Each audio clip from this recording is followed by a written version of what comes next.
Hey everybody, it's Mrs. Hofferberth. Let's talk about spin-spin coupling in proton NMR. We've already talked about the fact that hydrogens on neighboring carbons will cause a proton NMR signal to split. Our goal here is to understand why. So, quick refresher, make sure we have the groundwork. Every chemically unique type of protons appears as a signal. So in this molecule I have here, which is 2-butanone, there are 3 different types of hydrogen, and so I would expect 3 different signals. And we see those at 2.14, 2.45, and 1.06 parts per million. Now, if that was all the story was, we would have the picture up on top. And the relative heights, actually the integrations under those peaks, would correspond to the number of protons in each group. However, the actual spectrum that's seen, you can look down below and see I have it sketched out. We see the signal on the left split into 4 peaks, and the signal on the right split into 3. So our goal is to understand why we see this splitting. Let's talk about it, and then we'll come back to this picture. We said in class that the number of peaks and that the relative heights of those peaks depends on the number of neighbors.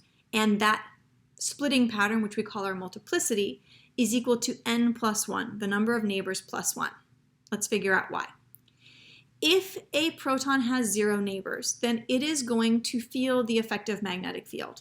Just that, you'll get one particular frequency for it to resonate at, and you'll see a single peak.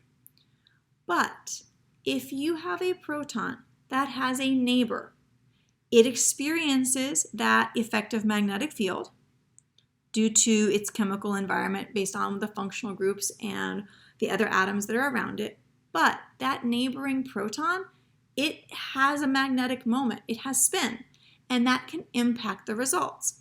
That neighboring proton can spin in the direction of the magnetic field.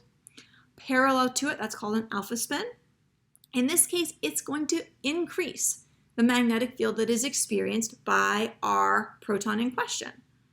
And so you get a bigger magnetic field. That larger magnetic field will increase the resonant frequency for your proton. And so you'll see the peak appear at a slightly higher chemical shift value. And that's responsible for our left peak. On the other hand, if we're talking about this same situation, that proton, that neighboring proton, could spin anti-parallel. It's called a beta spin. It could spin anti-parallel to the applied magnetic field and what that particular proton is experiencing. And that will make for an even smaller effective magnetic field. That makes your proton, under those conditions, resonate at a lower chemical shift value. And so we see the right peak out of our doublet. So the fact that the neighboring proton has a spin changes the magnetic field experienced by your proton in question. If that spin is parallel to the field, it will increase it, increasing the chemical shift a bit. And if that spin is anti-parallel, it will decrease it, decreasing your chemical shift. So in a doublet, that was caused by one proton either spinning parallel or anti-parallel. If you have 2 neighbors, those 2 protons could both spin parallel. They could spin one parallel, one anti-parallel, and vice versa. So there's 2 ways to have that one up, one down orientation, or they could both spin anti-parallel. As a result, there are 3 different situations. You can have both of these both of these spins add to the magnetic field, giving you a higher chemical shift value and a peak that's to the left of where the peak would normally be centered. They can cancel out, but there's 2 ways they cancel out, so that gives you a peak that is twice as tall. Or they can subtract from the overall magnetic field, giving you an even smaller local magnetic field. Thus, you get 3 peaks in a 1:2:1 ratio. If you have 3 neighbors, you get a quartet. There are 4 different peaks because you can have them all spin in the direction of the magnetic field, 1 spin anti-parallel, 3 ways to arrange that, 2 spin anti-parallel, 3 ways to arrange that, and all spin anti-parallel. So I get 4 peaks showing up with a ratio of 1 to 3 to 3 to 1. And this pattern continues. So the patterns that we see in the splitting have to do with how the magnetic moment associated with the neighboring protons changes the magnetic field experienced by the proton in question. Let's go back and look at our 2-butanone. Okay, in this one, we see that this group that I have labeled A has no neighboring protons.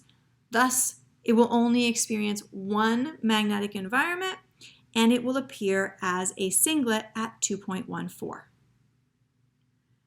The protons I have identified as B, they have 3 neighbors. So that will be split into a quartet, and that is seen at 2.45 for the center of my peak. So the chemical shift values are given for the center of your signal. And then lastly, group C over here has 2 neighbors.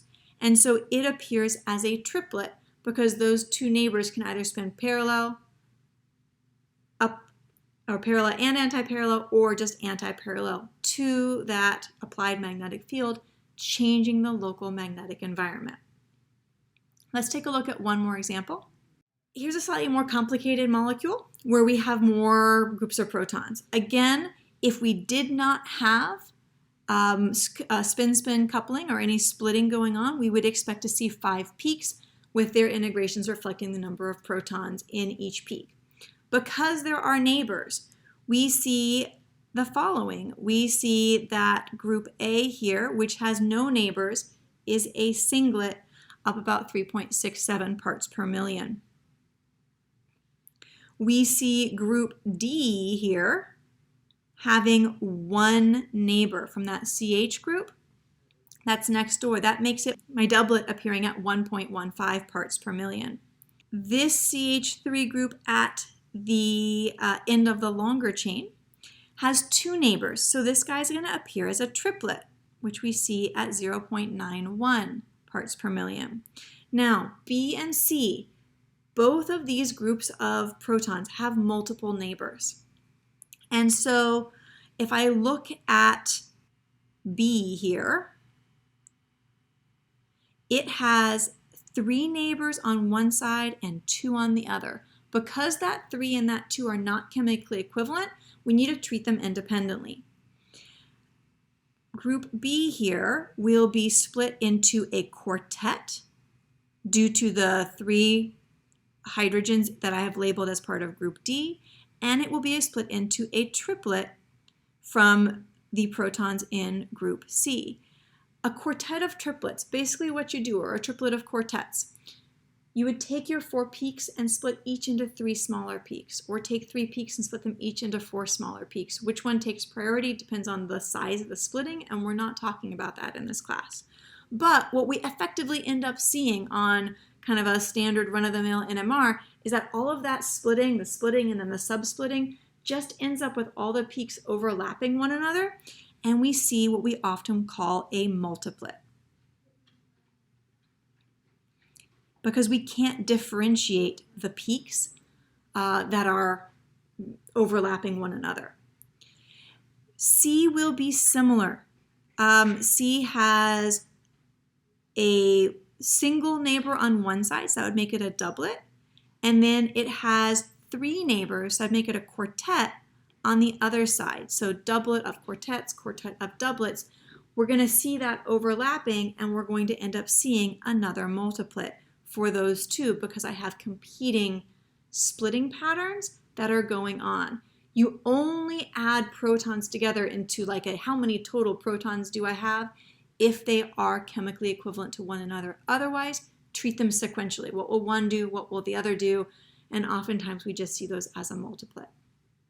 So in sum, spin-spin coupling is caused by the neighboring protons changing the effective magnetic field that is experienced by a particular proton. They can add to it when they spin parallel to the magnetic field, and they can subtract from it when they spin anti-parallel. And you have to consider the impact of each of the neighboring protons, and that's why we see the coupling patterns and splitting patterns that we do.